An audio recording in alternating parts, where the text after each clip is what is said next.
Hi everyone, this is our first pre-recorded lecture, and some of these lectures I'm going to try and keep really short. This one is going to be very short, so that should please you. At any rate, this is just going to kind of cover some introductory material, Chapter 1, Chapter 2, and Chapter 4. Boom! Like 15 minutes. They're all going to be done. I really did not pull much information from Chapter 1. Chapter 1 is kind of the walk through Greek history.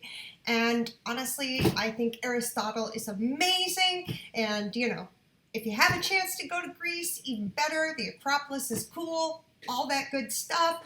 But I'm going to leave Greek history out of quantitative methods. So we're going to jump into just some basic introductory to research stuff.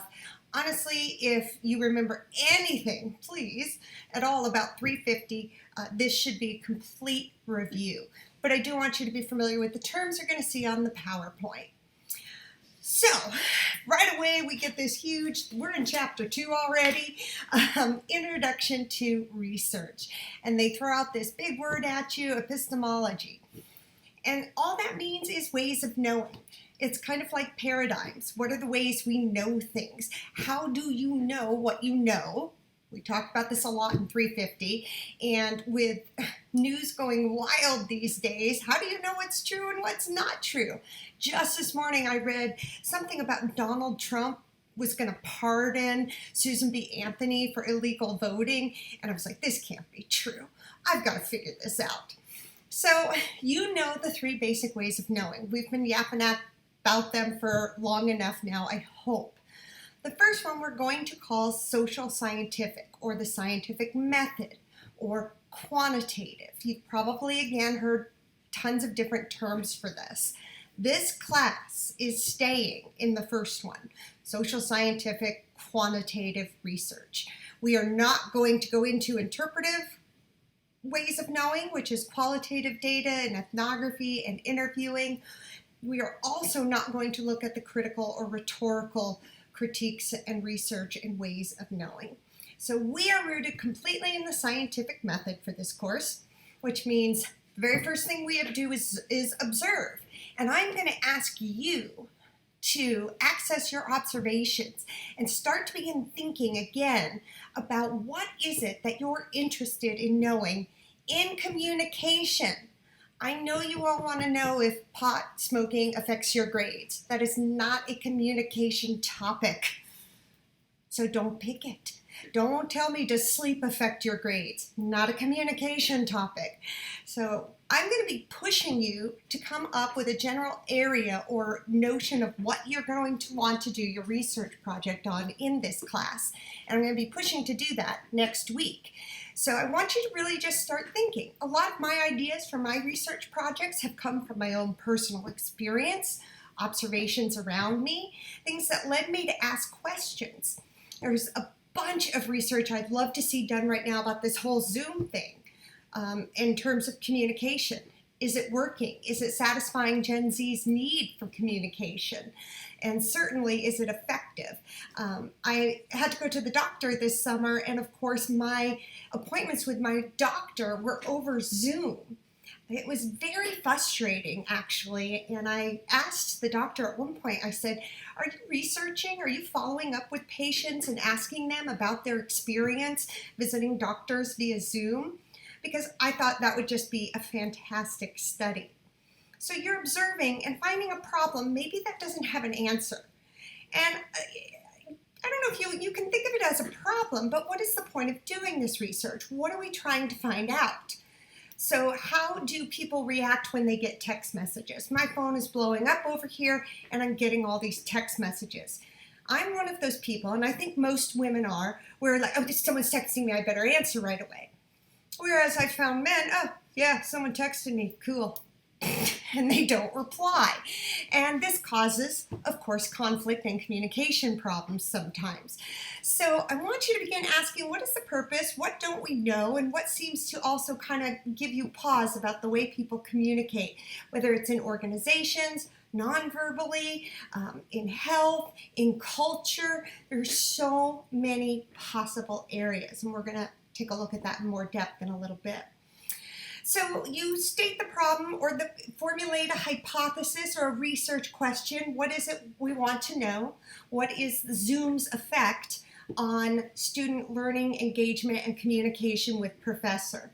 I would actually hypothesize that student communication with professor decreases due to distance learning, that you don't get to talk to me as much, that you will not reach out and talk with me as much because we are online, than if we were in the classroom setting and it might be easier just to catch me after class or before class we might interact or swing by my office. So those are the kinds of things I want you to start thinking about. What is it you want to know? We will test that hypothesis in this class. You will actually be gathering data. You will create a survey and go out and get feedback on it. So this time you really get to do the whole study. We're going to analyze that data and see what kind of aggregate numbers we can come up with. We interpret our findings, and of course the ultimate goal is to publish for the researcher. For you, it might be grad school, it might just be, I found out some interesting things about communication that I wanted to know. So that's what we're doing. Hopefully, again, you're familiar with the notion that if we do research over and over and over and over again, and we seem to find a consistent set of explanations for an issue or a problem, it becomes a theory. And you took COMM420 and learned all about these different theories that people developed over time by seeing patterns again and again and again in our communication.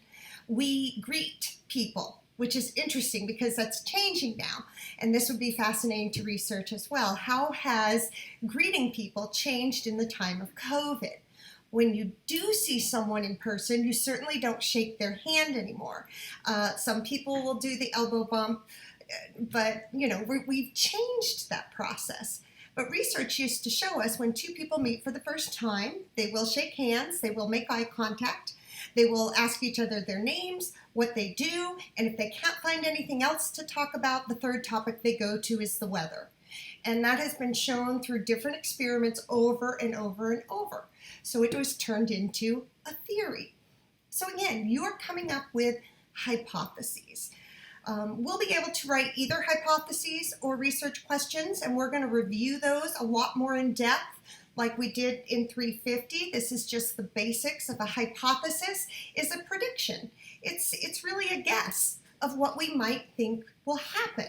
I just finished the study, writing up the study I was working on, and my hunch or my hypothesis came true, or was supported. We would never say came true. I don't know what world I'm in. It was supported. And my hypothesis was that if you have a professor who is seen as an authentic leader, your communication with that professor will increase both in and out of the classroom. And that was supported. I found that.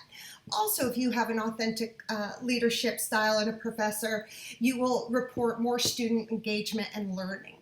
So those were supported. Often we look at these hypotheses in syllogism or proposition format. And I know a lot of people, you have to write a proposition paper in capstone. And you get to capstone and you say, well, what's a proposition? I've never heard of this. And hopefully we'll dispel that right here. So a proposition is something that confirms or denies something. So for instance, I could say, this one you'd like to confirm, women are terrible drivers.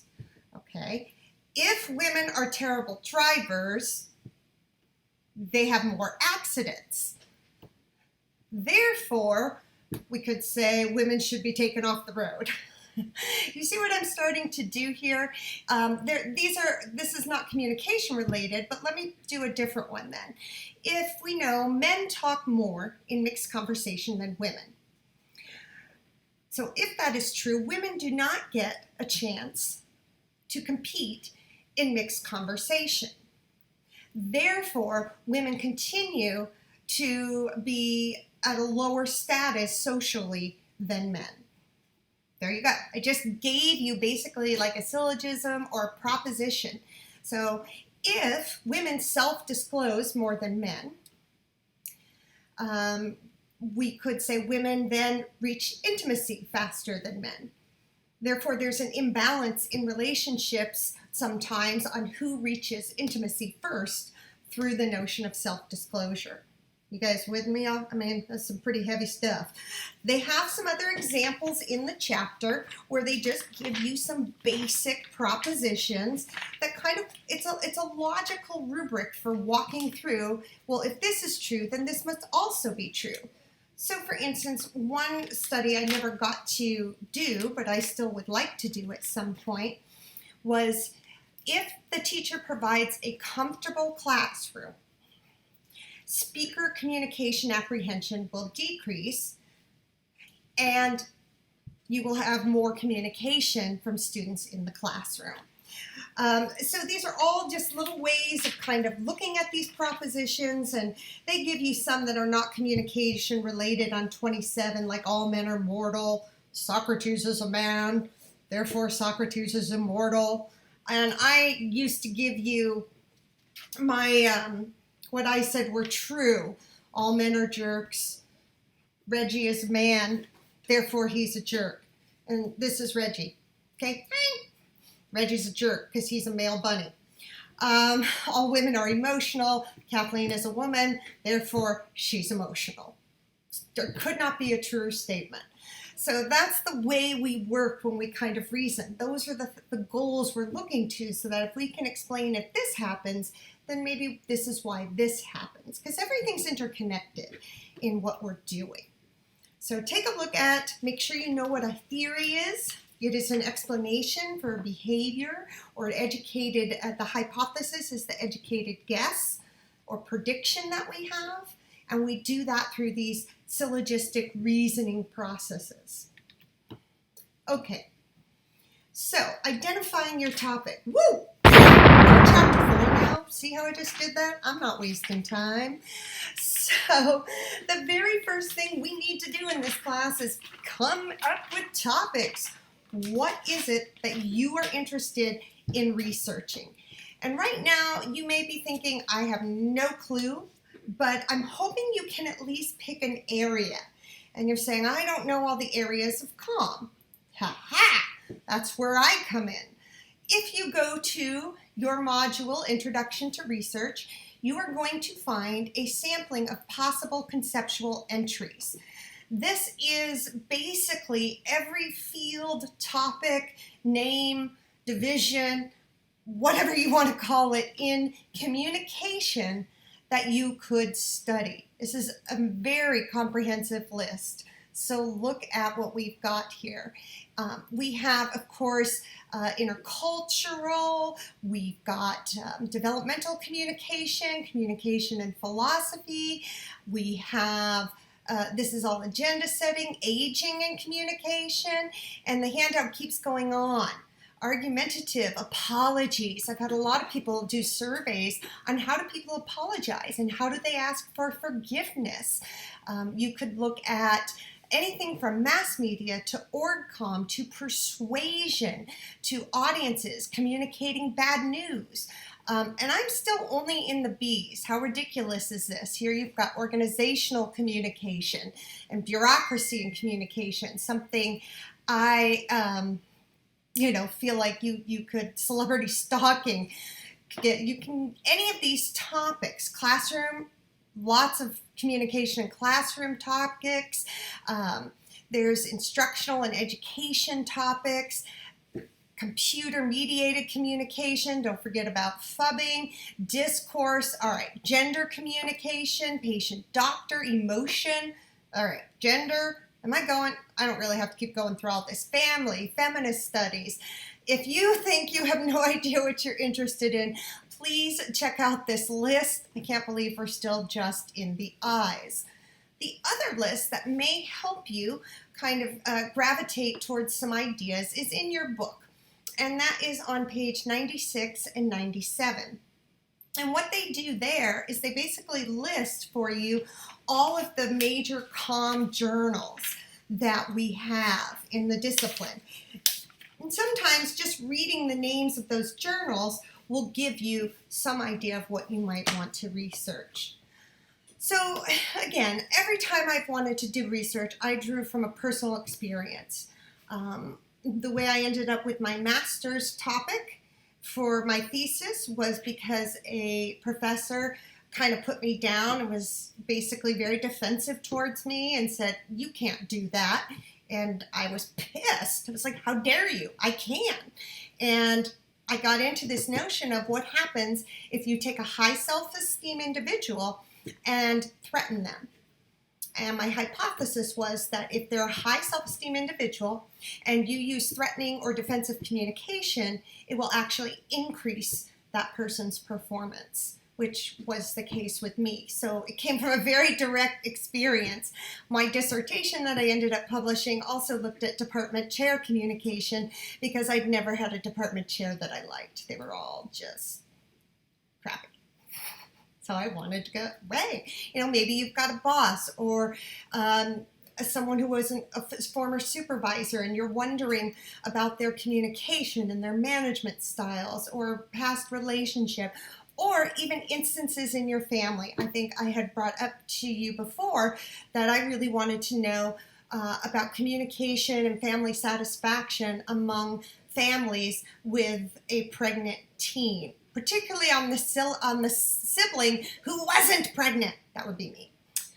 But my sister was at an early age. All right, anyway, use your experiences. Once we do that, the first thing we're going to jump into is writing the literature review. What do we already know about this topic? And literature reviews are supposed to be incredibly comprehensive. You probably have not been asked up to this point to do a massive literature review, but you're going to do it now. Yeah, you knew that was coming, right? So let's go back over here real quick to our modules and our handouts. And one of the things, and we're going to talk about this in our next live class together, is your bibliography cards. So you in your group will be consulting and gathering 20 references, 20 sources. Yes, preliminary review of literature of 20 sources. And I tell you exactly what you need to find and how you are going to write those down and what you're going to say. Did I mention 20? I know that might be scaring some of you, but 20 sources. It's very doable. I will walk you through that, of course. So the first step after you pick a topic is going to be engage in that literature review. You should hopefully know about how to locate sources. We are looking primarily for academic journals. And I know there might have been some confusion on this, even in 350, but academic journals are considered a primary source because it's usually the original experiment or writing of the actual author. They did the research. It's theirs, so that's primary. Secondary, someone else has written about it and recapped it. So a lot of books are secondary.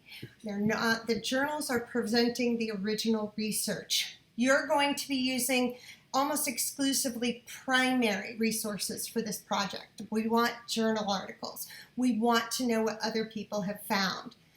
Are you going to find your exact study? No, most likely not. And that's the biggest novice mistake novice researchers make, is they try to go find their exact study. You're not going to find it most likely. You are going to have to rely on things that are close, or maybe looked at self-disclosure but didn't look at intimacy, and then go find studies that looked at intimacy but didn't look at relationship discrepancies. So it's a puzzle. If I had to do any of a paper, I worked with a colleague, we were very good at publishing together. I loved the review of literature, he loved the statistics, because I could research all day long. And I'd get off on tangents and then, want to go find, and you can go down little rabbit holes in research. You don't want to do that per se, but I want you to get interested. I just read, for instance, a study, and I got really into it. I'm a dork. It was on what types of masks are the most effective right now. And I was like, I gotta read that. This is cool. They're basically saying if you're wearing one of those gator masks or a bandana, it's nothing. Absolutely nothing. You're not protecting yourself or anyone else for that matter in this particular study. I'll use the study because I think y'all will be interested in it and what they found. So you're going to be looking for primary sources. You are going to do that through electronic databases. Do you see this line here? This is a "I will kill Reggie" line. If you don't take note, whoopsie, of "we hate encyclopedias and dictionaries." It's like, it's horror. It's just, don't use them. Why? Probably you're asking. Because there are professionals in the field who have defined terms. I don't want the crap in the dictionary. I want to know what the professionals in my field have said, studied, and come up with. Encyclopedias and dictionaries are generic, and they just don't show a lot of depth on your part to go find something more academic and more credible. It's like you just read the cover of the National Enquirer at the checkout and didn't bother to open your copy of People. Do you know what I'm saying here? All right, stay away from encyclopedias and dictionaries. They are not considered highly academic sources. So hopefully, if I have not drilled this into your head previously, you also know the best electronic databases to be looking at. So let's go. Whoa, hell bells, email's going crazy. All right, let's take a little trip over to the SDSU library, which I thought I had right on my bookmarker bar, but SDSU library. I'm saying check, please don't do the library again, but some of you still don't know where it is. Has a big dome on campus, was in the welcome video. I usually go directly to A through Z databases. This is so crucial. You need 20 sources. So it's up to you to be a very good researcher, to pick through these articles and look for things that are related. I told you in the past, I always go to C. You have to be very careful because you have two here. You have the communications. Oh boy, we hate this database. This is a media database. It doesn't even apply to our field. These are TV, advertising, PR folks. We are the communication and mass media complete. And I click on that because that's where I want to be. Because I'm at home here, of course, it didn't take me right there. I kind of forgot about that. But let's see if my password and everything still works. Yeah. So that I did not think through because I just changed my password.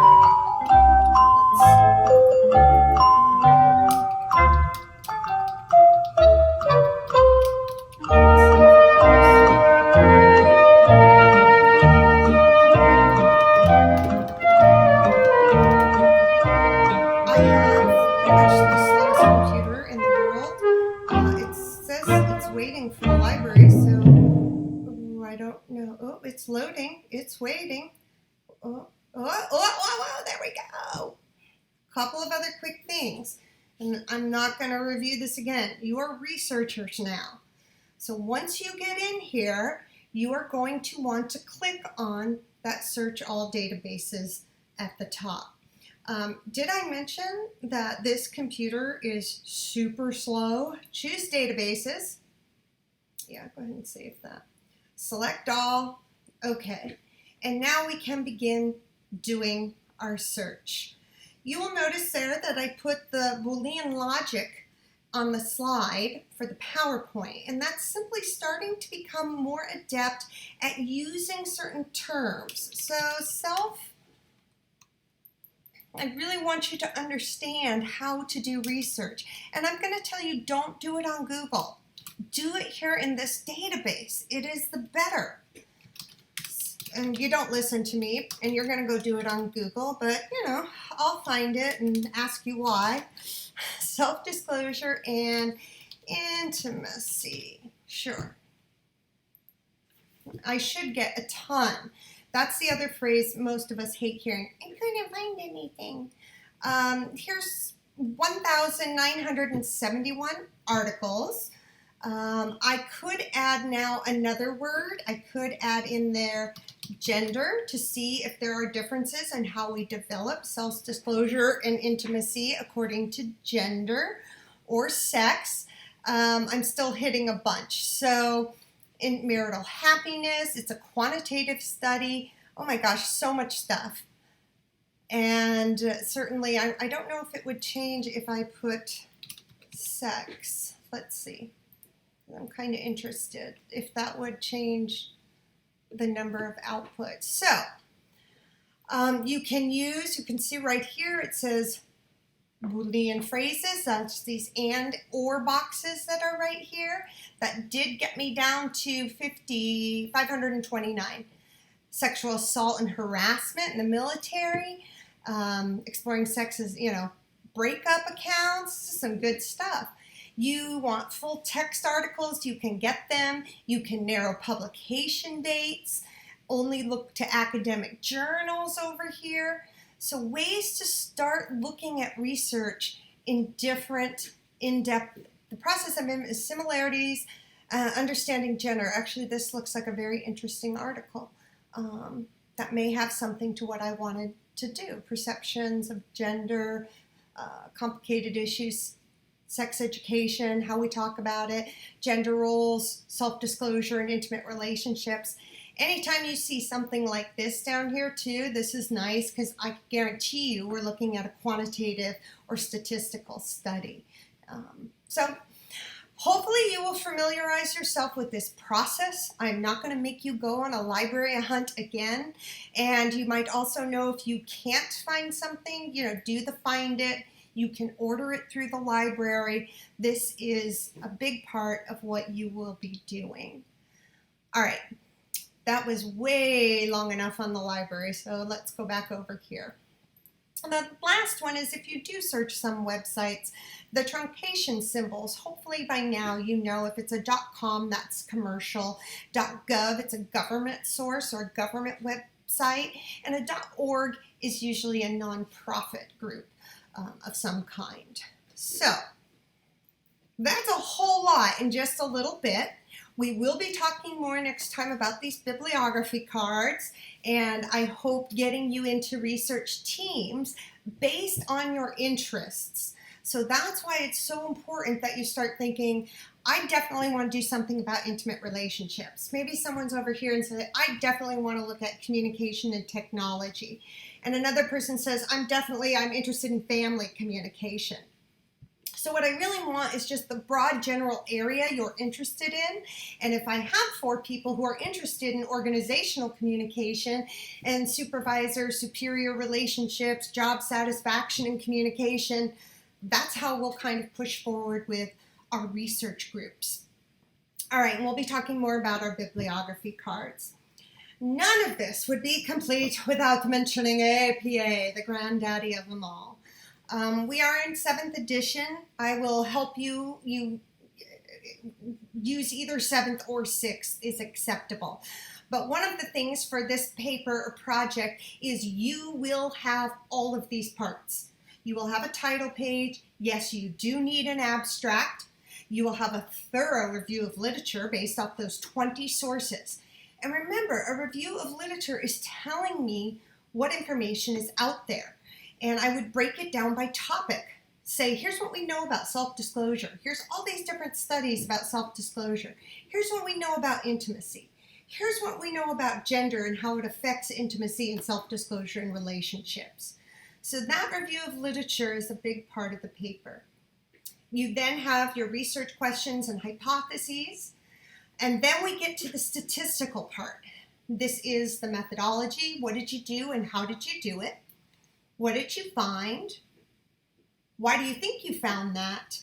And conclusions and references.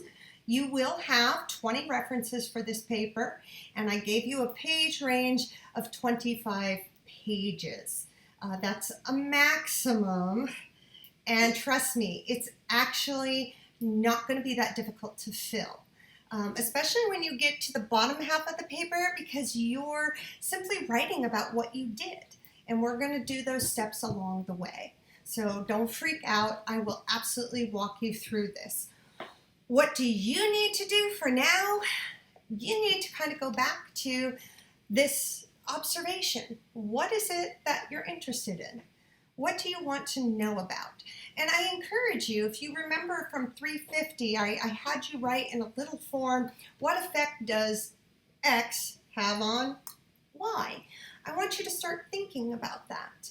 What are the effects of self-disclosure on intimacy? What are the effects of phubbing on family cohesion?